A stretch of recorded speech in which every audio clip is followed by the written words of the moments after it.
माता पिता के अच्छे व बुरे कर्मों का फल संतान को भी भोगना पड़ता है। माता पिता के आशीर्वाद से सुबह की शुरुआत की जाती है।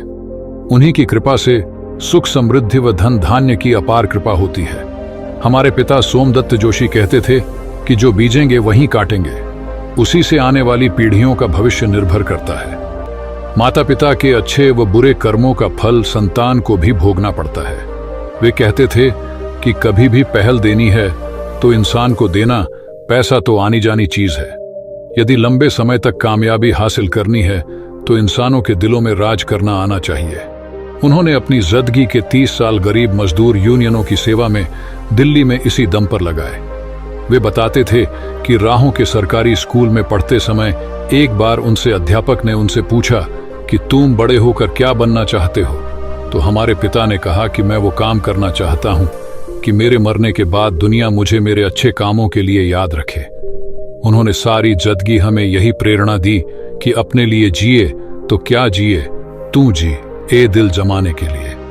आज हम उन्हीं के दिए विचारों व संस्कारों को अपने जीवन में ग्रहण कर खुशियां प्राप्त कर रहे हैं। जब कर्मों की बात आती है तो कहा जाता है कि हर इंसान कभी न कभी अपने कर्मों का फल पाता है, लेकिन क्या संतान अपने माता पिता के कर्मों का भी फल मिलता है? यहाँ जानिए सही जवाब। माता पिता पेरेंट्स दुनिया में संतान को लाते हैं, उसका पालन पोषण करते हैं और उसे जिंदगी जीने लायक बनाते हैं। सनातन धर्म में माता पिता को ही संतान का पहला गुरु कहा गया है। ये भी कहा जाता है कि माता पिता के कर्मों माता पिता कर्मा का फल उनकी संतान को भुगतना पड़ता है। इस बात को लेकर कई लोग भ्रम में रहते हैं कि क्या वाकई ऐसा होता है। इस बारे में वृंदावन के स्वामी प्रेमानंद जी महाराज ने बहुत ही विस्तार से इस प्रश्न का उत्तर दिया है। चलिए जानते हैं कि स्वामी प्रेमानंद जी महाराज माता पिता के कर्मों को लेकर क्या कहते हैं और क्या वाकई वह मान्य है। यह सही बात कि माता पिता के कर्मों का फल उनकी संतान को भुगतना पड़ता है। स्वामी प्रेमानंद जी ने बताया कि जिस तरह माता पिता अपने बच्चे को जन्म देते हैं, उसे संस्कार देते हैं, उसे अपनी प्रॉपर्टी और धन दौलत देते हैं, उसी प्रकार वो अपने कर्मों का फल भी संतान को देते हैं। माता पिता के अच्छे कर्मों का फल संतान को संस्कार के रूप में मिलता है, वहीं माता पिता के बुरे कर्मों का फल भी संतान को ही भुगतना पड़ता है और वो जीवन में कष्ट भोगती है। स्वामी प्रेमानंद जी महाराज ने कहा कि अगर माँ बाप बच्चों का सुखमय जीवन चाहते हैं तो उनको अपने कर्म अच्छे और पवित्र रखने चाहिए। इससे उनका जीवन भी सुखी रहेगा और उनकी संतान का भी कल्याण होगा और कभी घर में किसी को परेशानी नहीं होगी और घर में हमेशा शांति बनी रहेगी। बस आपको अपने कर्मों पर विश्वास करना चाहिए। जब भी किसी के साथ कुछ अच्छा या बुरा होता है तो लोग कहते हैं कि कर्मों का फल है। आपने कई लोगों को ये कहते हुए सुना होगा कि हर बच्चा अपने माता पिता के कर्मों का फल भुगतता है। आपको ये बात सुनकर थोड़ा अजीब लगा होगा कि आखिर एक बच्चा अपने पेरेंट्स के कर्मों का फल कैसे भुगत सकता है। चलिए जानते हैं इस बारे में स्वामी प्रेमानंद महाराज इस बारे में क्या कहते हैं। औलाद भुगतता है माता पिता के कर्मों का फल। वृंदावन के स्वामी प्रेमानंद महाराज इस बारे में बात करते हुए कहते हैं कि ये बात बिल्कुल सही है कि माता पिता के कर्मों का फल उनकी संतान को भुगतना पड़ता है। प्रेमानंद जी ने बताया कि जिस तरह माता पिता अपने बच्चे को जन्म देते हैं, उसे संस्कार देते हैं, उसे अपनी प्रॉपर्टी और धन दौलत देते हैं, वैसे ही वो अपने कर्मों का फल भी अपने बच्चों को देते हैं। अगर माता पिता अच्छे कर्म करते हैं तो वो उन्हें उनके संस्कार के रूप में मिलता है, वहीं माता पिता के बुरे कर्मों का फल भी औलाद को ही भुगतना पड़ता है। हमेशा करें अच्छे कर्म। स्वामी प्रेमानंद महाराज कहते हैं कि अगर माँ बाप अपने बच्चों को हमेशा सुखी और खुश देखना चाहते हैं तो उन्हें अच्छे कर्म करते हुए आगे बढ़ना चाहिए, ताकि आगे औलाद को किसी तरह की परेशानी ना झेलना पड़े। अच्छे कर्म करने से बच्चों का जीवन सुखमय होता है और संतान का भी कल्याण होता है। सब मोह माया है। एक कथा, एक बार भगवान बुद्ध अपने शिष्यों के साथ एक गांव में भिक्षाटन के लिए गए। वहां उन्होंने देखा कि एक किसान अपने खेत में मेहनत से काम कर रहा है। किसान बहुत मेहनती था और दिन रात एक कर देता था। भगवान बुद्ध ने उस किसान से पूछा, हे किसान, तुम इतनी मेहनत क्यों करते हो? किसान ने उत्तर दिया, मैं इस खेत में अनाज उगाऊंगा, फिर उसे बेचूंगा और उससे धन कमाऊंगा। धन से मैं सुंदर घर बनाऊंगा, सुंदर कपड़े पहनूंगा, स्वादिष्ट भोजन करूंगा और सुखी जीवन व्यतीत करूंगा। भगवान बुद्ध ने मुस्कुराते हुए कहा, क्या तुम्हें पता है कि यह सब मोह माया है? किसान ने हैरान होकर पूछा, मोह माया क्या है हे भगवान? भगवान बुद्ध ने समझाया, तुम इतनी मेहनत कर रहे हो धन कमाने के लिए, लेकिन धन तुम्हें सच्चा सुख नहीं दे सकता। धन से तुम सुखी जीवन जी सकते हो, लेकिन यह सुख क्षणभंगुर है। सुख का आनंद लेते लेते ही दुख आ जाता है। जैसे ही तुम्हारा सुंदर घर बनेगा, तुम्हें उसकी चिंता होने लगेगी कि कहीं वह चोरों से न लूट जाए। जैसे ही तुम सुंदर कपड़े पहनोगे, तुम्हें उसकी चिंता होने लगेगी कि कहीं वह गंदा न हो जाए। जैसे ही तुम स्वादिष्ट भोजन करोगे, तुम्हें उसकी चिंता होने लगेगी कि कहीं तुम बीमार न पड़ जाओ। इस तरह धन तुम्हें सुख देने की बजाय दुख ही देता है। इसलिए धन, सुख, शोहरत, इच्छाएं सब मोह माया हैं। किसान ने भगवान बुद्ध की बातों को ध्यान से सुना और समझ गया कि सच्चा सुख धन में नहीं, बल्कि मन की शांति में है। उसने अपनी लालच और इच्छाओं को त्याग दिया और मोक्ष की प्राप्ति के लिए ध्यान लगाने लगा। यहां कोई किसी का ना होता एक छोटे से गांव में रहती थी सावित्री। सावित्री एक सुंदर सी लड़की थी, मगर उसकी सुंदरता पर किसी की नजर नहीं पड़ती थी। गांव के सभी लड़के उसके पास आते थे, मगर दोस्ती करने के लिए, प्रेम करने के लिए नहीं। सावित्री समझती थी कि शायद उसमें कोई खामी है, शायद वह किसी के योग्य नहीं है। वह अक्सर अकेले ही घूमती रहती थी, खेतों में जाती थी, नदी किनारे बैठती थी। एक दिन खेतों में घूमते हुए उसे एक साधु मिले। साधु बहुत ही शांत और प्रसन्न चित्त थे। सावित्री ने साधु से अपनी व्यथा सुनाई। साधु ने मुस्कुराते हुए कहा, बेटी, दुखी मत हो। यह संसार माया है। यहां कोई किसी का नहीं होता। जो तुम्हें प्यार करते हैं, वे भी एक दिन छोड़कर चले जाएंगे। इसलिए किसी से भी बहुत अधिक लगाव न रखो। सावित्री ने साधु की बातों को गहराई से समझा। उसने महसूस किया कि साधु सही कह रहे हैं। उसने अपना मन लगाव से मुक्त करने की कोशिश की। धीरे धीरे सावित्री में बदलाव आने लगे। वह अब अकेले में भी खुश रहने लगी। उसने अपने मन को शांत रखना सीखा। उसने गांव के लोगों की सेवा करने लगी। एक दिन गांव में एक युवक आया। वह एक बड़े शहर से आया था और गांव के स्कूल में अध्यापन का कार्यभार संभालने आया था। युवक ने सावित्री को देखा और उसमें एक अनोखी शांति देखी। वह सावित्री से प्रभावित हुआ और उससे दोस्ती करने लगा। धीरे धीरे उनकी दोस्ती प्रेम में बदल गई। युवक ने सावित्री से विवाह करने का प्रस्ताव रखा और सावित्री ने भी हामी भर दी। उनकी शादी बहुत ही सुखमय रही, मगर सावित्री कभी भी अपने पति से अत्यधिक लगाव नहीं रखती थी। वह जानती थी कि यहां कोई किसी का नहीं होता। उसने अपने पति के साथ खुशी से जीवन व्यतीत किया, मगर अपने मन को हमेशा शांत रखा। स्टोरी। इस कहानी का संदेश है कि संसार में कोई भी स्थायी नहीं है। हमें किसी से भी अत्यधिक लगाव नहीं रखना चाहिए। लगाव ही दुख का कारण है। हमें मन को शांत रखना चाहिए और जीवन में आनंद खोजने की कोशिश करनी चाहिए। गौतम बुद्ध की शांति की खोज एक समय की बात है। एक सुंदर राजकुमार हुआ करते थे, जिनका नाम था सिद्धार्थ। वे एक ऐश्वर्यमयी दुनिया में रहते थे, जहां सुख सुविधाओं की कोई कमी नहीं थी। लेकिन उनके मन में एक गहरी बेचैनी थी, एक सवाल जो उन्हें सताता था, जीवन का असली अर्थ क्या है? इस सवाल का जवाब पाने के लिए उन्होंने अपने आरामदायक जीवन को त्याग दिया। उन्होंने अपने महल, अपनी पत्नी, अपने नवजात पुत्र और अपनी समृद्धि को पीछे छोड़ दिया। उन्होंने एक साधु का रूप धारण किया और जंगलों में चले गए तपस्या करने के लिए। वर्षों तक उन्होंने कठोर तपस्या की, लेकिन उन्हें मन की शांति नहीं मिली। एक दिन निराश होकर उन्होंने नदी के किनारे बैठकर ध्यान लगाया। तभी उन्हें एक एहसास हुआ, एक जागृति। उन्हें समझ में आया कि कष्ट और तपस्या से नहीं, बल्कि मन की शांति और समझदारी से ही मुक्ति मिल सकती है। इस एहसास के साथ बुद्ध का जन्म हुआ। उन्होंने लोगों को सिखाया कि दुख का कारण लालच, क्रोध और मोह है। उन्होंने 4 आर्य सत्यों का उपदेश दिया, जो जीवन के सत्य को समझने का मार्ग दिखाते हैं। उन्होंने अहिंसा, सत्य, अपरिग्रह और करुणा के मार्ग पर चलने का संदेश दिया। बुद्ध की शिक्षाओं ने लाखों लोगों को शांति और सुकून का मार्ग दिखाया। उनकी सीख आज भी प्रासंगिक है। हमें सिखाती है कि सच्ची खुशी मन की शांति में निहित है, न कि बाहरी सुख सुविधाओं में। गौतम बुद्ध। विश्वास का मार्ग। एक समय की बात है, एक सुंदर राजकुमार सिद्धार्थ ने एक ऐश्वर्यमयी जीवन जी रहा था। लेकिन उनके मन में एक गहरी जिज्ञासा थी, जीवन का सत्य क्या है। इस सवाल ने उन्हें अपने आरामदायक जीवन को छोड़ने के लिए प्रेरित किया। उन्होंने अपने महल, अपनी पत्नी, अपने नवजात पुत्र और अपनी समृद्धि को त्याग दिया। वे जंगलों में चले गए तपस्या करने के लिए। उन्होंने कठोर तपस्या की, लेकिन उन्हें मन की शांति नहीं मिली। एक दिन निराश होकर वे एक पेड़ के नीचे ध्यान करने बैठे। तभी उन्हें एक एहसास हुआ, एक जागृति। उन्हें समझ में आया कि कष्ट और तपस्या से नहीं, बल्कि मन की शांति और समझदारी से ही मुक्ति मिल सकती है। इस एहसास के साथ बुद्ध का जन्म हुआ।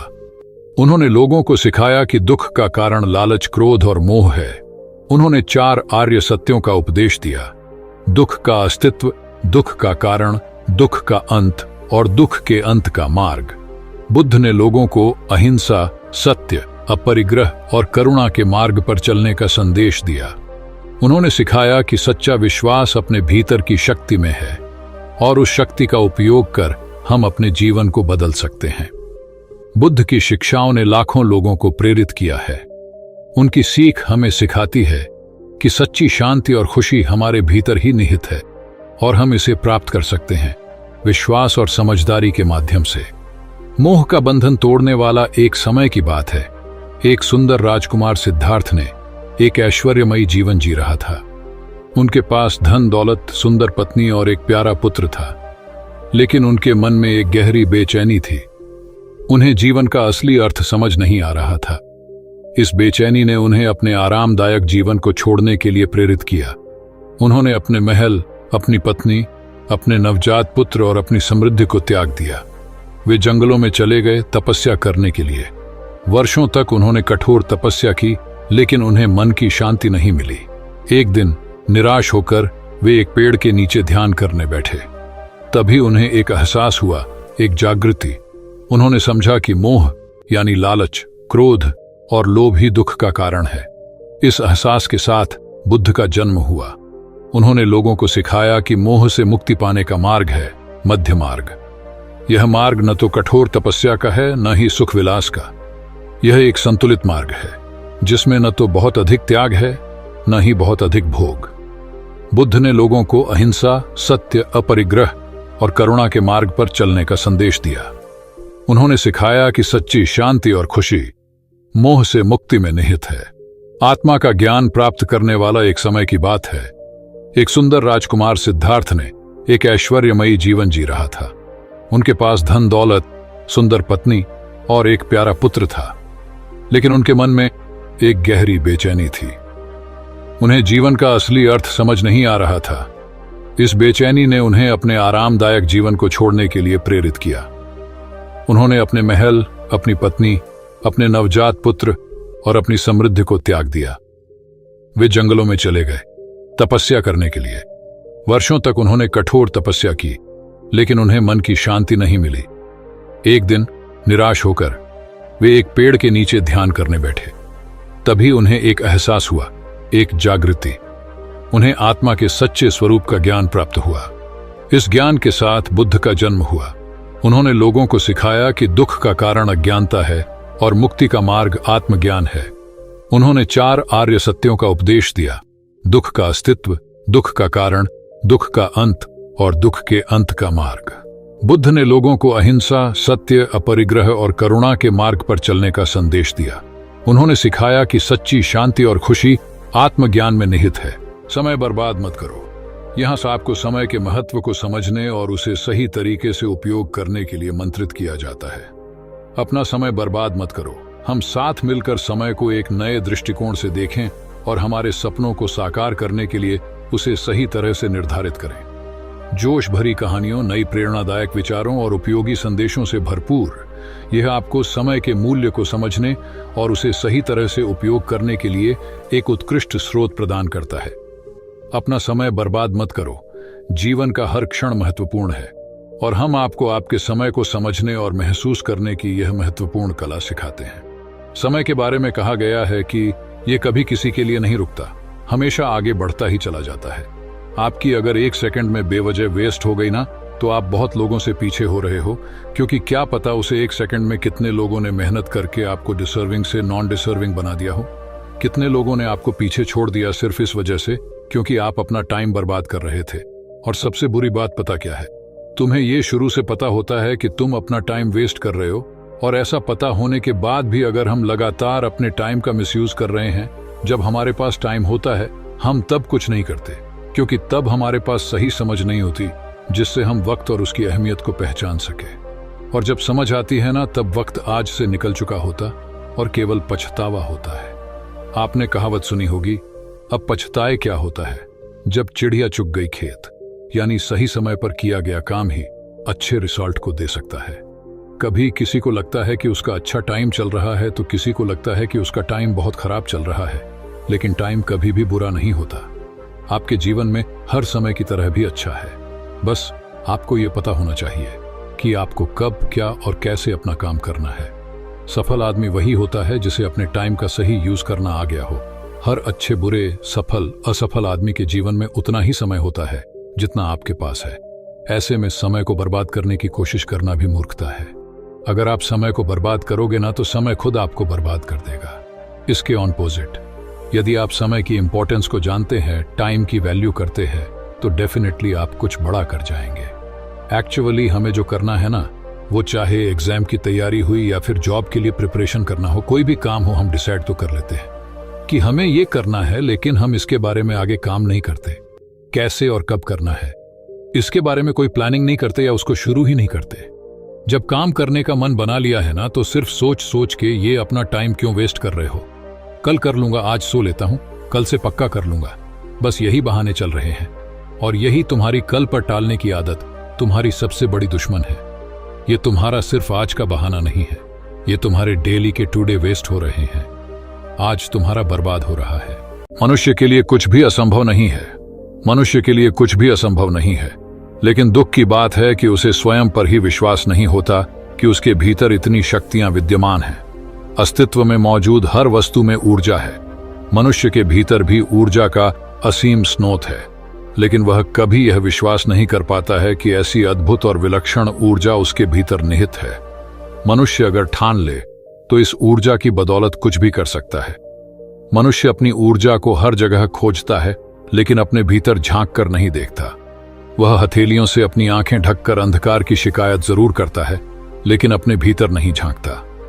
मनुष्य के लिए कुछ भी असंभव नहीं है, लेकिन दुख की बात है कि उसे स्वयं पर ही विश्वास नहीं होता कि उसके भीतर इतनी शक्तियां विद्यमान हैं। यदि मनुष्य अपनी मन की गहराइयों में जाए तो वह अपनी शक्तियों को पहचान कर और उनका इस्तेमाल करके असंभव कार्य को भी संभव कर सकता है। जो व्यक्ति अपनी भीतरी ऊर्जा से आत्मसात हुए, वे भविष्य में महापुरुष व युग पुरुष कहलाए। दृढ़ आत्मविश्वासी मनुष्य का हर कार्य सफल होता जाता है। जैसे जैसे मनुष्य को सफलता मिलती जाती है, उसका विश्वास और दृढ़ होता चला जाता है। आत्मविश्वास के कारण ही मनुष्य के चरित्र बल को शक्ति मिलती है। कुछ लोग अपने आत्मविश्वास को जागृत करके कार्य शुरू जरूर कर देते हैं, लेकिन मार्ग में आने वाली छोटी छोटी बाधाओं से घबराकर वे कार्य को बीच में ही छोड़ देते हैं। इसके विपरीत दृढ़ आत्मविश्वासी लोग आशंका व भय से घबराए बगैर आशा और विश्वास के जरिए पूरे मनोयोग से कार्य को करते हैं और अंततः सफलता प्राप्त करते हैं। कार्य के असफल होने का भय मध्यम श्रेणी के व्यक्ति पर इस तरह हावी होने लगता है कि उसका आत्मविश्वास डगमगा जाता है और वे बीच रास्ते से भाग खड़े होते हैं। इसके विपरीत उत्तम श्रेणी के व्यक्ति कार्य की सिद्धि तक अपनी सकारात्मक ऊर्जा को बनाए रखते हैं। राह में कितनी ही बाधाएं क्यों न आए, उनका आत्मविश्वास बिल्कुल नहीं डगमगाता और अंततः वे कार्य को पूर्ण करके ही दम लेते हैं। आत्मविश्वास से हमें जीवनी शक्ति मिलती ही है, साथ ही जीने के लिए ऊर्जा भी प्राप्त होती है। जिस व्यक्ति का आत्मविश्वास दृढ़ होता है, वह कठिन से कठिन काम को भी पूरा कर सकता है। सफलता की पहली शर्त आत्मविश्वास है। जर्मनी का एक लड़का वुल्फ महफिन स्कूल में ढंग से पढ़ता न था। मास्टर की मार के भय से एक दिन वह स्कूल छोड़कर भाग गया। भागकर वह गाड़ी में जा बैठा, किंतु उसके पास टिकट नहीं था। जब टिकट चेकर टिकट चेक करने के लिए आया तो वह सीट के नीचे जा छुपा, किंतु उसके मन में आया कि यदि टिकट चेकर आकर मुझसे पूछेगा तो मैं क्या करूंगा। हे भगवान, मैं क्या करूं, तू ही बता। इस प्रकार प्रार्थना करते करते उसे कुछ अंतः प्रेरणा हुई। उसने पास में पड़ा हुआ कागज का एक टुकड़ा उठाया और मोड़कर टिकट के आकार का बना दिया। जब टिकट चेकर ने टिकट मांगा तो वुल्फ महफिन ने उसी कागज के टुकड़े को देते हुए कहा, दिस इज माई टिकट, ये मेरा टिकट है। उसने इतनी एकाग्रता और विश्वास से कहा कि टीसी को वह कागज का टुकड़ा सचमुच टिकट जैसा लगा। तब उसने कहा, लड़के, जब तेरे पास टिकट है तो तू नीचे क्यों बैठा है? यह कहकर टीसी ने उसे सीट दे दी। वुल्फ महफिन को युक्ति आ गई कि प्रार्थना करते करते मन जब एकाग्र होता है तब आदमी जैसा चाहता है वैसा हो जाता है। धीरे धीरे उसने ध्यान करना शुरू किया और उसका तीसरा नेत्र जहां तिलक करते हैं वह आज्ञा चक्र खुल गया। फिर तो वह तीसरे नेत्र के प्रभाव से लोगों को जादू दिखाने लगा। जो चीज है उसे नहीं दिखा देता और जो चीज नहीं है उसे है दिखा देता। धीरे धीरे उसका नाम दूर दूर तक प्रसिद्ध होने लगा, यहां तक कि रशिया के प्रेसिडेंट स्टालिन के कान में भी वुल्फ महफिन की बात पहुंची। स्टालिन नास्तिक था, अतः उसने कहा, ध्यान व्यान कुछ नहीं होता, जाओ पकड़कर लाओ वुल्फ महफिन को। वुल्फ महफिन एक मंच पर खड़ा होकर लोगों को चमत्कार दिखा रहा था। वहीं उसे स्टालिन के सैनिकों ने कैद करके स्टालिन के पास पहुंचा दिया। स्टालिन ने कहा, यह जादू वादू कैसे संभव हो सकता है? महफिना, कुछ भी असंभव नहीं है। Everything is possible in the world. असंभव कुछ नहीं है। इस दुनिया में आत्मा की शक्ति से सब कुछ संभव है। जहां आप आत्मशक्ति को लगाएं वहां वह कार्य हो जाता है। जैसे विद्युत को आप फ्रीज में लगाएं तो पानी ठंडा होगा, गीजर में लगाएं तो पानी गर्म होगा और सिगड़ी में लगाएं तो आग पैदा करेगा, पंप में लगाएं तो पानी को ऊपर टंकी तक पहुंचा देगा। विद्युत एक शक्ति है, उसे जहां भी लगाएंगे वहां उस साधन के अनुरूप कार्य करेगी। विद्युत शक्ति, अणु शक्ति, परमाणु शक्ति आदि सब शक्तियों का मूल है आत्मा और वह अपने हृदय में रहता है। अतः असंभव कुछ नहीं। स्टालिन, यदि सब संभव है तो मैं जैसा कहूं वैसा तुम करके बताओ। मॉस्को की बैंक से 1 लाख रूबल लेकर आओ तो मैं तुम्हें मानूंगा। बैंक के चारों ओर मेरे सैनिक होंगे।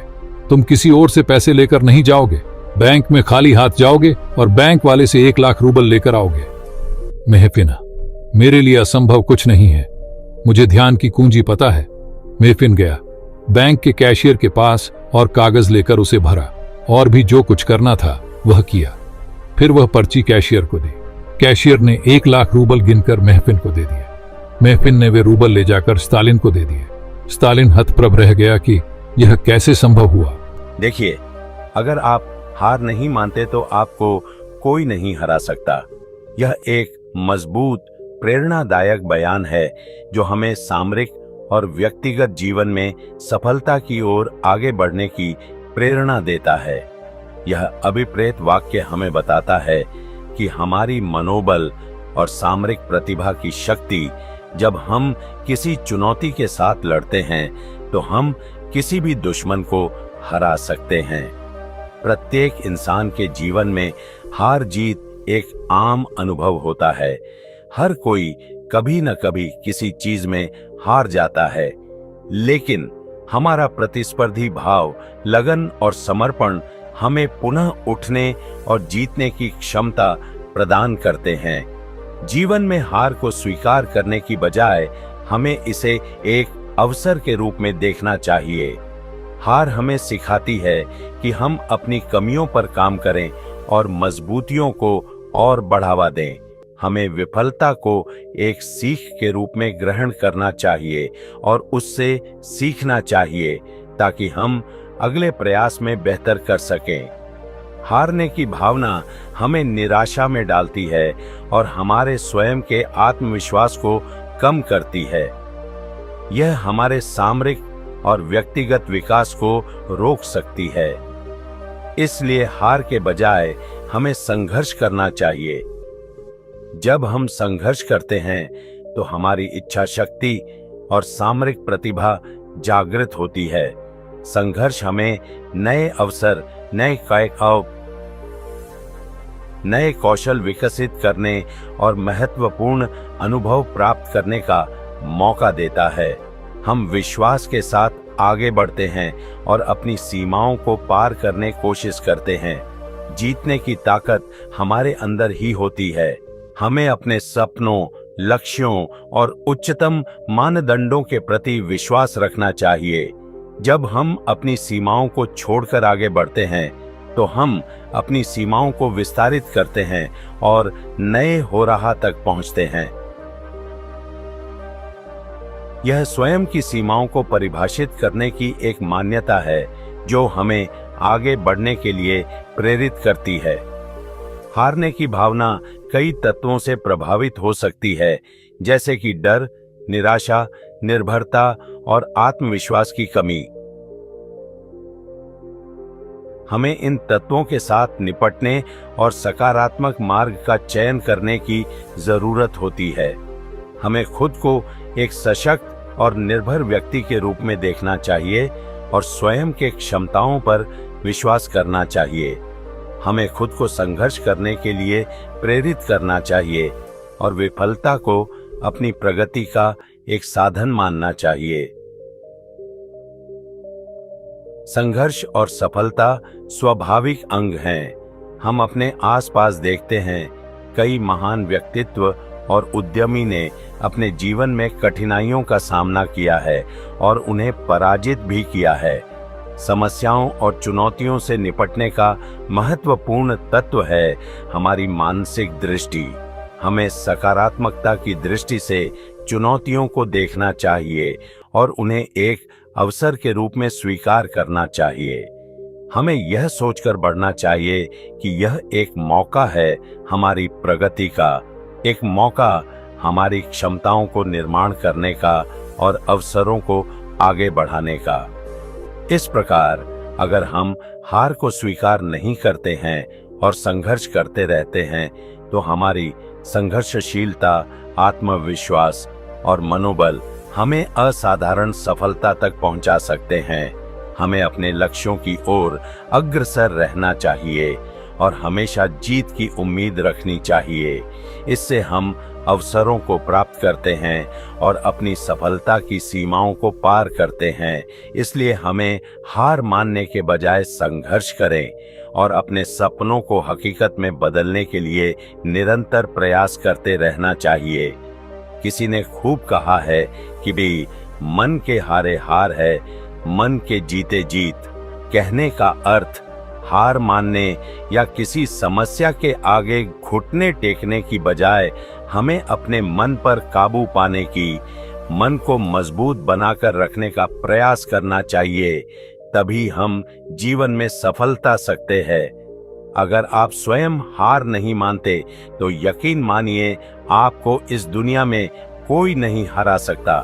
जब तक आप हार नहीं मानेंगे, जब तक आप मैदान में डटे रहेंगे, तब तक आपके विजेता बनने की 100% संभावना बनी रहेगी। जिंदगी के मैदान में कभी प्रयास करना मत छोड़िए। बार बार गिरो लेकिन फिर से उठकर खड़े हो जाओ। कभी हिम्मत मत हारो, कभी अपना आत्मविश्वास मत खोना, बस डटे रहना। क्योंकि अगर आज अंधेरा है तो हो सकता है कल यह अंधेरा और भी गहरा हो जाए। लेकिन यह विश्वास कीजिए, परसों उजाला जरूर होगा और तब यह अंधेरा भी दूर भाग जाएगा।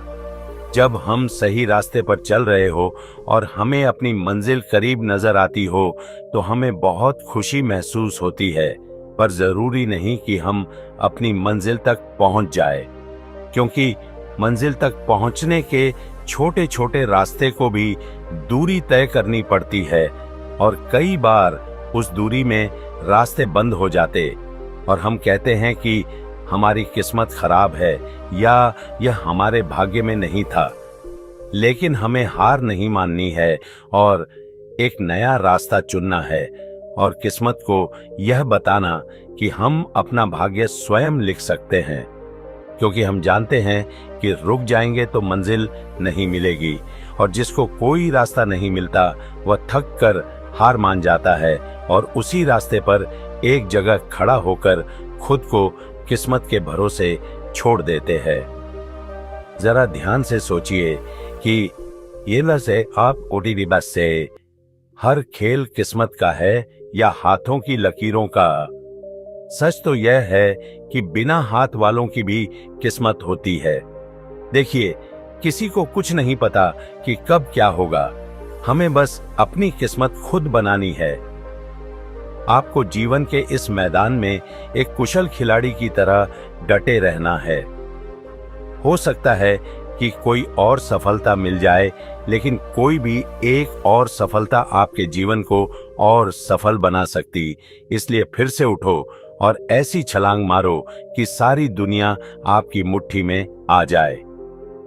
अंत में एक छोटी सी रिक्वेस्ट करूंगा कि हमेशा आगे बढ़ते रहिए, क्योंकि रुकना तो मुर्दों का काम है। कहानी काल्पनिक भय। एक बार गौतम बुद्ध अपने शिष्यों के साथ एक गांव से गुजर रहे थे। गांव के बाहर उन्होंने एक व्यक्ति को देखा जो बहुत डरा हुआ और घबराया हुआ लग रहा था। बुद्ध ने उससे पूछा कि क्या हुआ है। व्यक्ति ने कहा, मैं एक भयानक सपने से जागा हूं। मैंने देखा कि मैं एक अंधेरी गुफा में फंसा हुआ हूं और एक भयानक राक्षस मेरा पीछा कर रहा है। बुद्ध ने मुस्कुराकर कहा, तुम्हारे सपने का राक्षस तुम्हारे मन का एक काल्पनिक निर्माण है, यह वास्तविक नहीं है।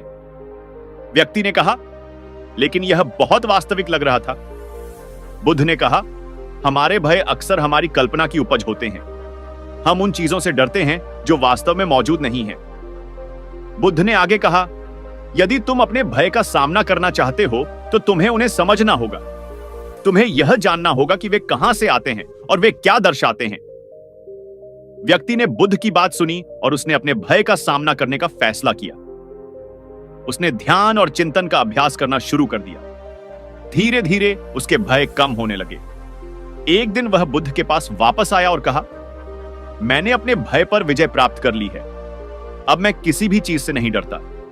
बुद्ध ने कहा, यह बहुत अच्छी बात है, लेकिन याद रखना, भय हमेशा तुम्हारे साथ रहेगा। तुम्हें बस उन्हें नियंत्रित करना सीखना होगा। कहानी का नैतिक। यह कहानी हमें सिखाती है कि हमारे भय अक्सर हमारी कल्पना की उपज होते हैं। हमें उन चीजों से नहीं डरना चाहिए जो वास्तव में मौजूद नहीं है।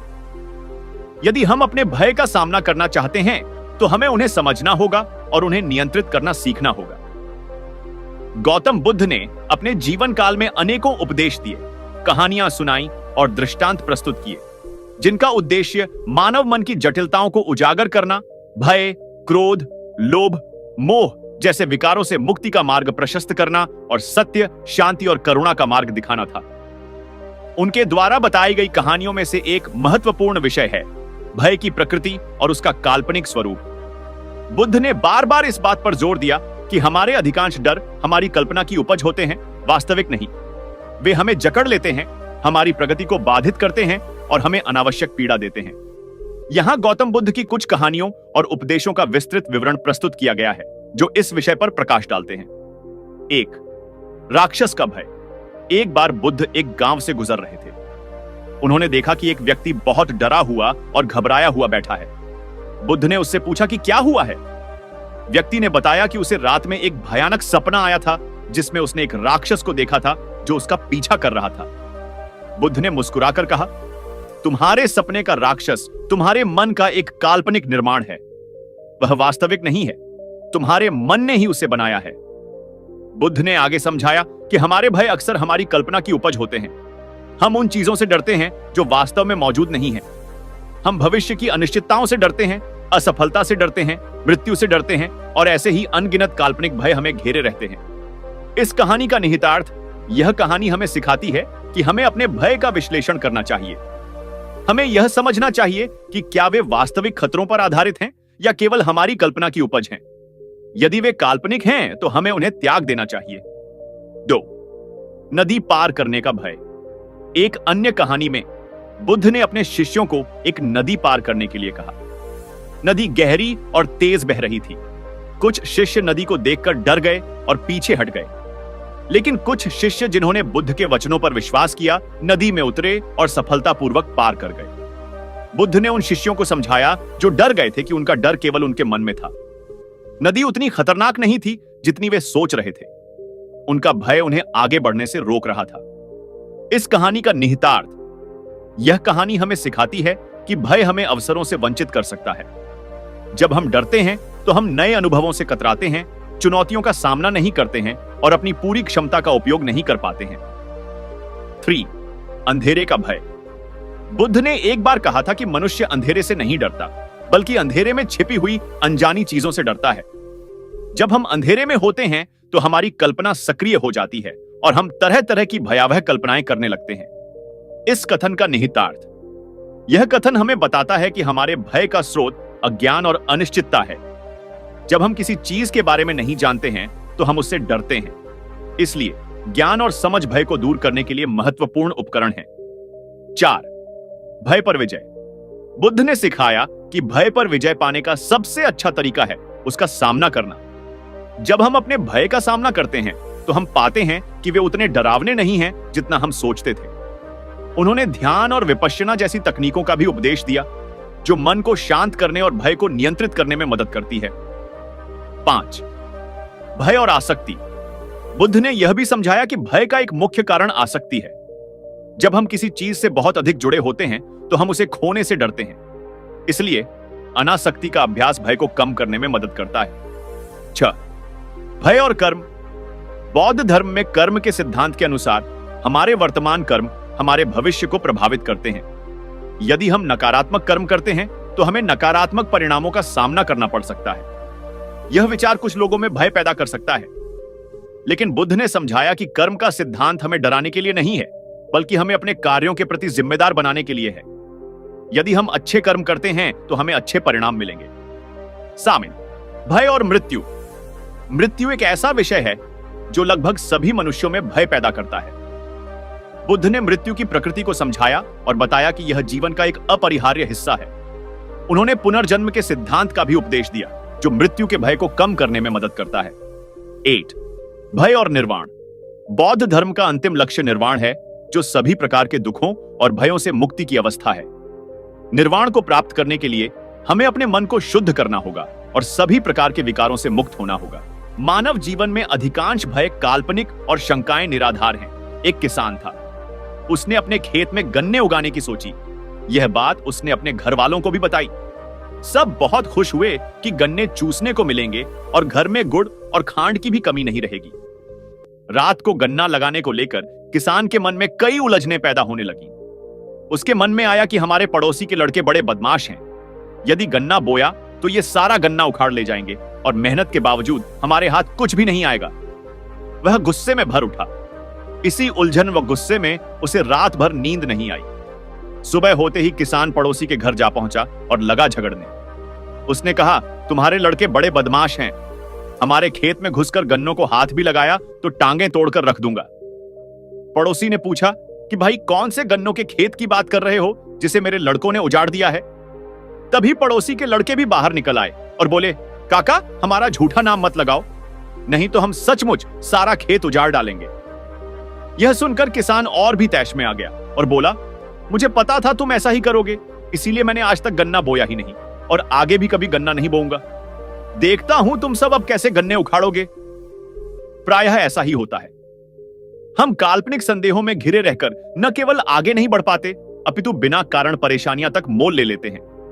हमारे जीवन में अधिकांश भय, काल्पनिक व शंकाएं निराधार होती हैं। विशेषज्ञों की माने तो हमारे 90% से अधिक भय व शंकाओं का कोई आधार नहीं होता। हम अपने जीवन की अधिकांश ऊर्जा इन्हीं काल्पनिक स्थितियों से उबरने में लगा देते हैं। इसका परिणाम यह होता है कि हम जीवन भर निरर्थक कार्यों में अपनी ऊर्जा का अपव्यय करते रहते हैं।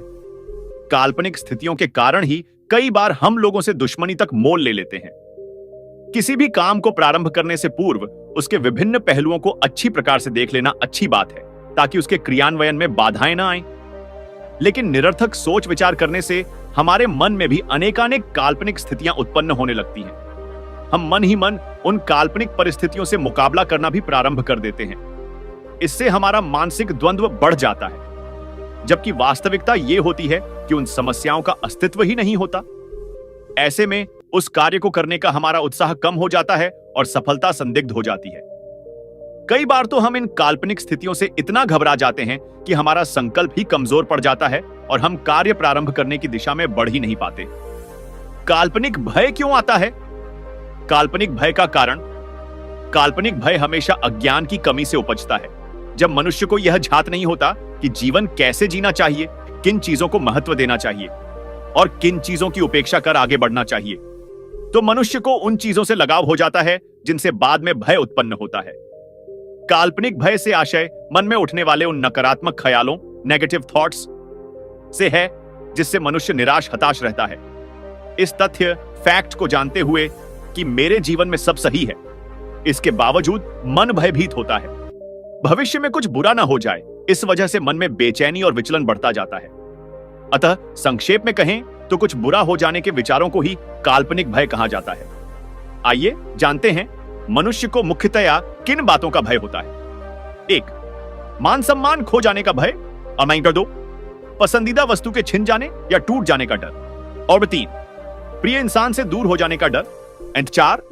नौकरी पैसा खत्म हो जाने का डर, और 5. शक्ति पावर का नाश होने का भय, नंबर 6. लोगों से संबंध खराब हो जाने का भय, नंबर 7.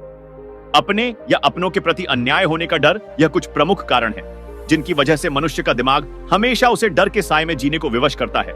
चलिए अब हम आगे बढ़ते हैं और जानते हैं काल्पनिक भय को कैसे दूर करें। 10 कारगर टिप्स। नंबर 1, डर को समझें। डर अथवा काल्पनिक भय को मिटाने के लिए सबसे जरूरी और आवश्यक चीज है डर को समझना। कई बार हम अंदर से इतने डरे हुए होते हैं कि हम बिना अपने डर के कारण और समाधान को जाने बिना हड़बड़ी में कोई भी गलत फैसला कर लेते हैं। तो अगर आप चाहते हैं मन काल्पनिक विचारों से, डर से दूर हो जाए, तो सर्वप्रथम अपने डर को समझिए, क्योंकि जो व्यक्ति अपने डर को समझ लेता है, एक दिन डर पूरी तरह उसके जीवन से गायब हो जाता है। सो डू, विचारों को नहीं तथ्य को देखें। विचार तो बदलते रहते हैं, लेकिन फैक्ट नहीं बदलता।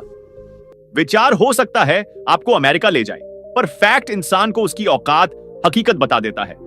तो जब किसी बात का डर मन में सताएं, आपको उस डर की हकीकत जानने के लिए खुद से पूछना होगा कि जिस चीज को खोने को लेकर मैं इतना डरा हुआ रहता हूं, क्या वाकई वो चीज इतनी आवश्यक है?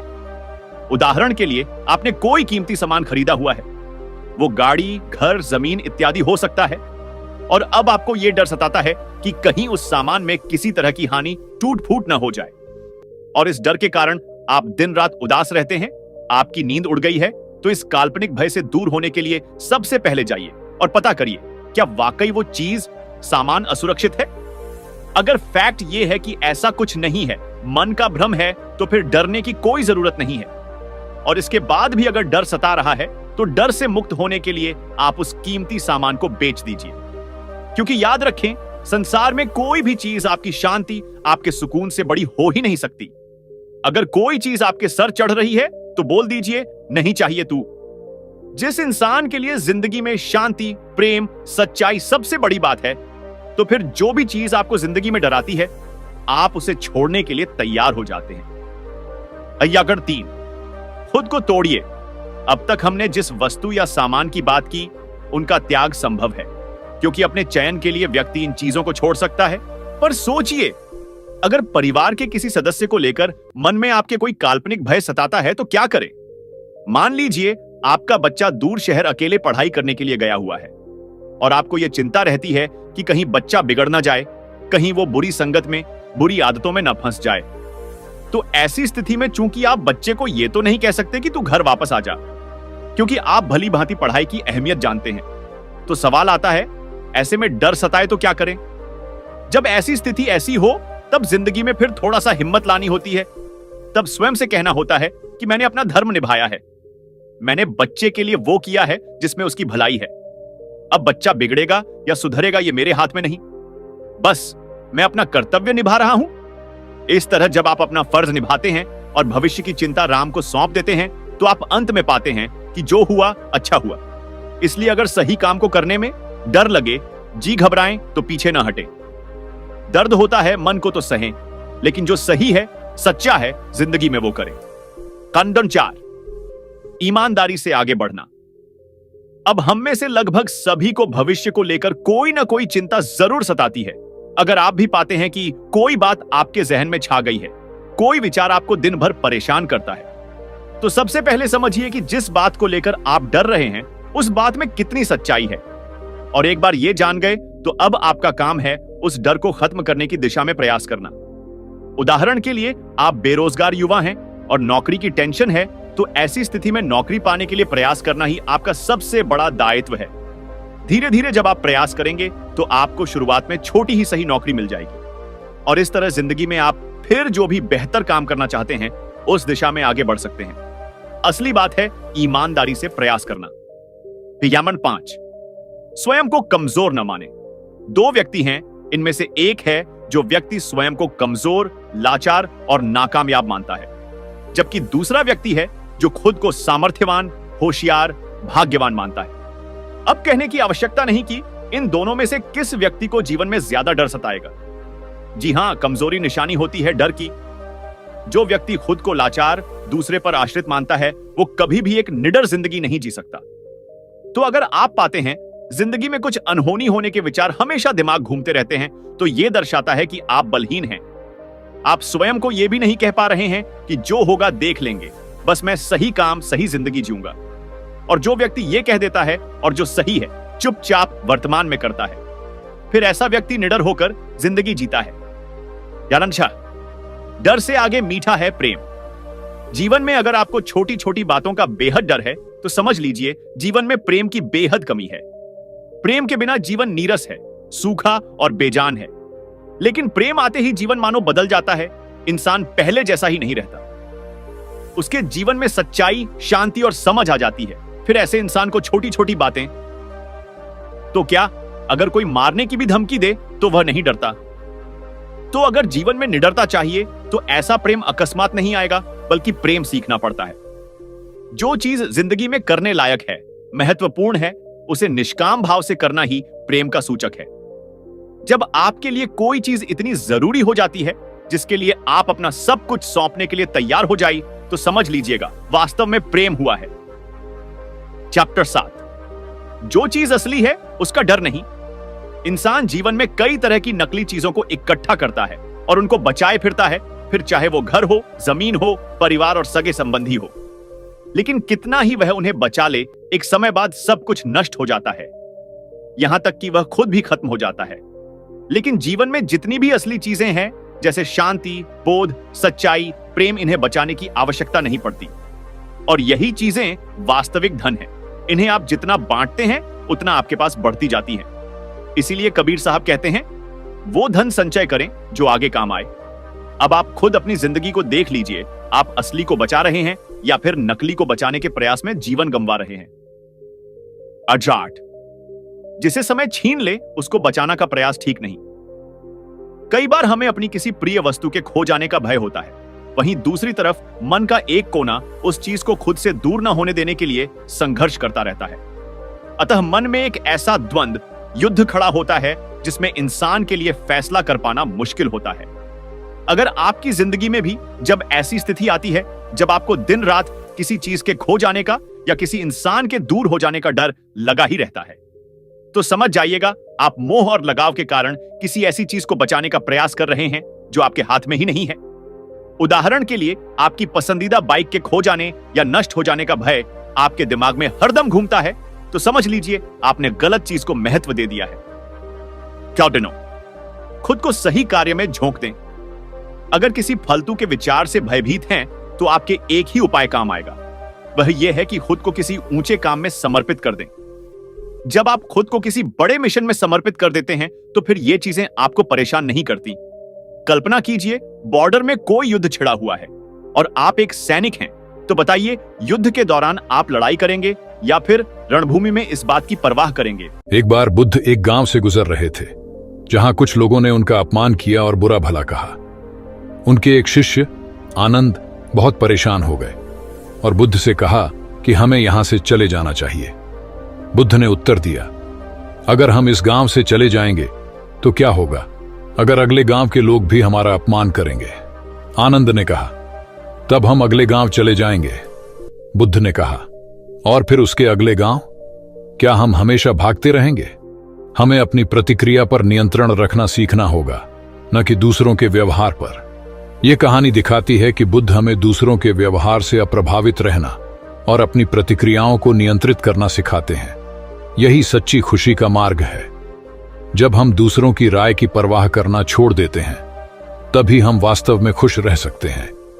जैसा कि आप जानना चाहते हैं कि 4 लोगों के बारे में सोचना छोड़ दो विषय पर गौतम बुद्ध की कहानी क्या है, तो मैं आपको बता दूं कि सीधे तौर पर इस शीर्षक से जुड़ी कोई एक विशेष प्रसिद्ध कहानी नहीं है। गौतम बुद्ध की शिक्षाएं अवश्य ही इस विचार को समाहित करती हैं कि हमें दूसरों की राय और परवाह में अत्यधिक नहीं उलझना चाहिए। उनकी कई कहानियां और उपदेश इस बात पर जोर देते हैं कि हमें अपने कर्मों, विचारों और आंतरिक शांति पर ध्यान केंद्रित करना चाहिए, न कि इस पर कि दूसरे हमारे बारे में क्या सोचते हैं। यहाँ कुछ संबंधित पहलू हैं जो गौतम बुद्ध की शिक्षाओं और कहानियों से लिए गए हैं, जो 4 लोगों के बारे में सोचना छोड़ दो के विचार को दर्शाते हैं। आत्मनिर्भरता। बुद्ध ने हमेशा आत्मनिर्भरता पर जोर दिया। उन्होंने कहा कि हमें अपनी मुक्ति के लिए स्वयं पर ही निर्भर रहना चाहिए, न कि दूसरों की मान्यताओं या विचारों पर। अप दीपो भव का उनका प्रसिद्ध कथन, जिसका अर्थ है अपने आप पर प्रकाश बनो, इस विचार को दर्शाता है। 4 लोग क्या सोचेंगे जरूरी नहीं है इसकी परवाह करना। कैसे बंद करें ये सोचना। मनुष्य स्वभाव से सामाजिक प्राणी है जो हर किसी के द्वारा पसंद किया जाना चाहता है। दूसरे हमारे बारे में क्या सोचते हैं, हम इसकी परवाह करते हैं। जब कोई हमारी तारीफ करता है, हमें पसंद करता है तो हम खुश होते हैं, लेकिन जब कोई हमें नापसंद करता है तो हमें बुरा लगता है। ये बात कहीं ना कहीं हम सभी के साथ है, लेकिन क्या आपने सोचा है कि इससे हमारा मूड, हमारी थिंकिंग कितनी प्रभावित होती है? सच कहूं तो कहीं ना कहीं हम अपनी हैप्पीनेस, अपने कॉन्फिडेंस के लिए दूसरों की राय पर निर्भर हो जाते हैं, जो कि सही नहीं है। दूसरे आपके बारे में क्या सोचते हैं? क्या आपको चिंता करनी चाहिए?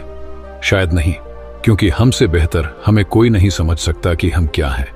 अगर खुद पर कॉन्फिडेंस हो तो किसी की राय की क्या जरूरत। वैसे भी आपने यह गाना तो सुना ही होगा कि कुछ तो लोग कहेंगे, लोगों का काम है कहना, छोड़ो बेकार की बातों में कहीं बीत ना जाए रहना। वाकई इस गाने में नायक बिल्कुल सही सिचुएशन को बयां कर रहा है कि लोगों की बातों में आए तो दिन तो क्या रात भी कम पड़ जाएगी और समय बर्बाद होगा सो अलग। इसीलिए दूसरों के बारे में सोचने के बजाय पहले अपने बारे में सोचें। खुद को खुश रखना आपकी पहली प्राथमिकता है। आइए जानें इस लूप से बाहर कैसे आएं कि लोग क्या कहेंगे। अपनी वैल्यू को पहचानें। Identify your values. सबसे पहले यह तय करें कि आपके जीवन की वैल्यूज क्या है। आप जो भी कुछ करते हैं उसके पीछे वे लोग क्यों हैं। हो सकता है कि आपको पौष्टिक भोजन खाना पसंद हो क्योंकि आप स्वास्थ्य को महत्व देते हैं। हो सकता है कि आप रेगुलर अपने फ्रेंड्स के टच में रहते हो क्योंकि आप दोस्ती को महत्व देते हैं, या फिर आपको जब भी समय मिलता है आप घूमने निकल जाते हो क्योंकि आपको रोमांच और रिलैक्स करने को महत्व देते हो। अब यहां अगर सामने वाले को ये सब करना पसंद नहीं है तो उसकी परवाह आप क्यों करेंगे? दूसरों को खुश करने के लिए आप वह करना बंद नहीं कर देंगे जिससे आपको खुशी मिलती है। आप अपनी जीवन की वैल्यूज पर फोकस करेंगे तो ज्यादा कॉन्फिडेंट और सिक्योर फील करेंगे। आप खुद को खुश रखें। दूसरों को खुश रखना आपकी रिस्पॉन्सिबिलिटी नहीं है। आपको जज करने वाले लोगों से दूर रहें। डिस्टेंस योरसेल्फ फ्रॉम जजी पीपल। हम काम, स्कूल, परिवार और सोशल मीडिया के माध्यम से सैकड़ों या हजारों लोगों से जुड़े होते हैं, लेकिन उन सभी की राय समान रूप से मायने नहीं रखती है। इनमें से कुछ लोग ऐसे भी होंगे जो हमेशा आपके बारे में बात करते होंगे, अपनी राय हर वक्त आप पर थोपने की कोशिश करते होंगे, और अगर उनकी बात न मानी जाए तो नाराज हो जाते होंगे। लेकिन आप कब तक ऐसे लोगों को खुश करने में लगे रहेंगे? अगर अपनी नजर में आप सही है तो ऐसे लोगों के बात सुने पर उस पर ध्यान न दें। एक कान से सुने और दूसरे से निकाल दें। कुछ समय में वे खुद ही समझ जाएंगे कि आप उन्हें अपने लाइफ में उतना महत्व नहीं देते कि उनकी हर बात मानी जाए। सोशल मीडिया अकाउंट को क्लीन अप करें। Clean up social media accounts. हमारे सोशल मीडिया अकाउंट्स में एक लंबी लिस्ट होती है फ्रेंड्स की, लेकिन सच तो यह है कि उनमें से बस कुछ ही फ्रेंड्स होते हैं जिन्हें हम दोस्त बोल सकते हैं, बाकी तो बस जान पहचान वाले होते हैं। वैसे तो हमारा उनसे कुछ लेना देना नहीं है, लेकिन हमारे पोस्ट पर नेगेटिव कमेंट करना, हम पर नजर रखना और बाकी लोगों से चुगली करना कि ये तो हमेशा ही ऑनलाइन रहते हैं, फेसबुक पर बड़े ही फोटो डालते हैं और भी ना जाने ऐसा क्या क्या बुरा हमारे बारे में बोलते हैं कि मन खराब हो जाता है। सीरियसली ऐसा होता है, पर क्यों हमें ऐसे लोगों को इतना भाव देना है कि वह हमारा मन और मूड खराब कर सकें? हमें पता है कि हम कैसे हैं, फिर ऐसे लोगों की बात सुनकर अपना मन क्यों परेशान करना? ऐसे लोगों को जितना जल्दी हो सके अनफ्रेंड, अनफॉलो कर दें और अपनी लाइफ को आसान बना लें। सोशल मीडिया से ब्रेक लें। Take a social media break. कभी कभी पूरी तरह से सोशल मीडिया से ब्रेक लेना भी अच्छा होता है। जब आप लोगों से कुछ दिन दूर रहेंगे तो सोच पाएंगे कि सोशल मीडिया के इस भीड़ में कौन आपका अपना है और किसके होने से आपकी लाइफ में नेगेटिव इम्पैक्ट आ रहा है, और फिर ऐसे लोगों को ब्लॉक करना आपके लिए इजी रहेगा। एंजॉय करें, एंजॉय लाइफ। वह सब करने की कोशिश करें जिससे आपको खुशी मिलती है। कोई नई एक्टिविटी ज्वाइन करें, अपनी पसंद की हॉबी क्लासेस ज्वाइन करें, अपने नए नए शौक को पूरा करें। वह सब करें जिससे आपकी मेंटल हेल्थ अच्छी होती है। जब आप खुश रहेंगे तो आपके पास सोचने का टाइम ही नहीं होगा कि सामने वाला आपके बारे में क्या सोच रहा है। किसी की राय से ज्यादा जरूरी है कि आप अपने को पैम्पर करके कैसे खुश रखते हैं। समझें कि हर किसी को खुश नहीं किया जा सकता। Understand that you can't make everyone happy. मेरा तो ये कहना है कि हर किसी को खुश करना ही क्यों है, सबको प्लीज करके आपको क्या मिल जाएगा। कुछ लोगों की आदत होती है कि आप उनके लिए चाहे जान भी निकल कर क्यों ना रख दें, लेकिन वह आप में कुछ ना कुछ कमियां ढूंढ ही लेंगे, क्योंकि वे लोग आपकी सफलता से जलते हैं और आपको आगे बढ़ते हुए देख ही नहीं सकते। फिर उनकी परवाह करना ही क्यों। जो आपकी खुशी में खुश है उनके साथ आगे बढ़ जाए, और जो खुश नहीं हो सकते उन्हें उनके ही हाल पर छोड़ दें। खुद को माफ करें, फॉरगिव योरसेल्फ। हम सभी से कभी ना कभी कोई ना कोई गलती तो होती ही है, लेकिन यह देखने के बजाय कि आपकी गलती पर लोग कैसे रिएक्ट कर रहे हैं, आप उसे एक्सेप्ट करें। अपनी गलती से कहते हुए आगे बढ़ जाएं। अगर लोगों के चक्कर में उन्हें प्रीज करने में और सफाई देने में लगे रहेंगे तो वह कभी आपकी गलतियों को भूलने नहीं देंगे। इसीलिए जो हो गया उसके बारे में हर किसी से बात करना और उनकी राय लेना बेकार है। आप सोचे कि अपने बहुत कुछ अच्छा भी किया है, उस पर फोकस करें और अपनी सोच को पॉजिटिव बनाएं। कहीं आप ओवर थिंकिंग तो नहीं कर रहे? Are you overthinking everything? कई बार हम मॉल में जाते हैं शॉपिंग के लिए और जल्दी जल्दी में घर की ही स्लीपर पहन जाते। हाँ, और वहां जाकर जब याद आता है तो परेशान हो जाते हैं कि लोग क्या सोचेंगे कि मैंने ये क्या पहना है। यही सोच सोच कर हम परेशान होते रहते हैं और वहां हमारा किसी भी चीज में मन नहीं लगता है और हम शर्मिंदगी में जल्द से जल्द घर जाना चाहते हैं। जबकि सच्चाई ये है कि लोगों ने सीए चीज देखकर भी इग्नोर कर दी होगी, क्योंकि वे अपनी लाइफ में इतना बिजी हैं कि उन्हें कोई फर्क नहीं पड़ता कि आपने क्या पहना है और क्या नहीं। सेल्फ एक्सेप्टेंस भी है जरूरी, सेल्फ एक्सेप्टेंस रिक्वायर्ड। अपने हार्ड वर्क और डेडिकेशन से किसी भी सिचुएशन में अपने लिए अनुकूल माहौल बनाया जा सकता है। इसके लिए आपको किसी की परमिशन की जरूरत नहीं है। आपको सिर्फ अपनी सेल्फ एक्सेप्टेंस की जरूरत है, क्योंकि मुश्किल में पड़ने पर सिर्फ आप ही खुद को बचा सकते हैं। लोगों की सोच वक्त के साथ बदलती रहती है। People's thinking keeps changing with time. यह बिल्कुल जरूरी नहीं है कि जो आज आपके बारे में बोल रहा है वो हमेशा ही ऐसा सोचेगा। समय और सिचुएशन के साथ लोग बदलते हैं, इसीलिए आज कोई पसंद नहीं कर रहा तो जाने दीजिए। क्या पता कल उस व्यक्ति की नजरों में आप सबसे अच्छे बन जाएं। इसीलिए लोगों की बातों से परेशान होना छोड़ दें। 4 लोग क्या कहेंगे कि संगत से बच के रहें। What people will say about your choices। अक्सर आपने कहते हुए सुना होगा कि 4 लोग क्या कहेंगे। दरअसल ये 4 लोग वही होते हैं जो आपका मनोबल तोड़ने का काम करते हैं, आपको अपने लक्ष्य से दूर करने का काम करते हैं। ऐसे लोग इतने ताने मारते हैं कि अच्छों के कॉन्फिडेंस को हिलाकर रखते हैं। इसीलिए ध्यान रखें कि आपको सफलता इन 4 लोगों के बातें बनाने पर नहीं, बल्कि अपनी मेहनत और लगन से मिलेंगे। इसीलिए सिर्फ उसी पर फोकस करें। जानिए, कहीं आपको भी तो लोग क्या कहेंगे सिंड्रोम की बीमारी नहीं है। क्या आपको लोगों को ना कहना इतना मुश्किल लगता है कि आप न चाहते हुए भी उनकी हर वो बात भी मान लेते हो जिसे करना आपको ठीक नहीं लगता? कहीं सामने वाला बुरा ना मान जाए, इस संकोच की वजह से इनकार करना आपकी डिक्शनरी में है ही नहीं। कहीं दूसरों की राय आपके लिए खुद की राय से ज्यादा जरूरी तो नहीं है। अगर ऐसा है तो जान लीजिए कि आप इस लोग क्या कहेंगे नामक बीमारी से पीड़ित हैं। अगर कोई आपसे बेवजह भी नाराज हो जाता है तो आप दिन रात कहीं इस चिंता में तो नहीं घुल रहे कि वह क्यों नाराज हो गया तो मैं उसे कैसे मनाऊं। कहीं आप अटेंशन सीकर तो नहीं हैं और चाहती हैं कि लोग आप पर ध्यान दें और आपकी बातों से प्रभावित हों। अगर आप दूसरों की नज़र में अच्छे बना रहना चाहती हैं और सोचती हैं कि सब लोग हमेशा बस आपकी तारीफों के पल बांधते रहें, तो यकीन मानिए आपका कुछ नहीं हो सकता। आप गंभीर रूप से इस बीमारी की शिकार